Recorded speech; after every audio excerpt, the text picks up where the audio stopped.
Nagtala ang Police Regional Office Mimaropa ng 48.63% pagbaba ng focus crimes sa unang 2 buwan ng pamumuno ni Police Brigadier General Christopher de la Cruz, Regional Director. Batay sa datos mula Mayo 8 hanggang Hulyo 6 ng taon, bumaba sa 74 ang naitalang focus crimes mula sa 183 kaso noong kaparehong panahon noong nakaraang taon. Kabilang dito ang murder, homicide, physical injury, rape, robbery, theft, carnapping at motor napping. Bumaba rin sa 11.2% ang kabuuang crime incidents at 24.68% ng peace and order indicator crimes.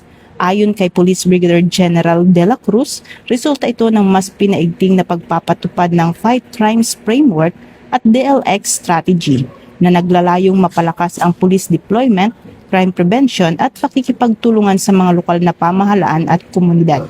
Nanindigan naman ang Police Regional Office Mimaropa na ipagpapatuloy ang mga hakbang upang mapanatiling ligtas at mapayapa ang buong rehiyon. Mula dito sa Campo Crame, ako ang inyong PNN correspondent, Patrolwoman Dara Palogni, alagad ng batas, tagataguyod ng balitang pulis.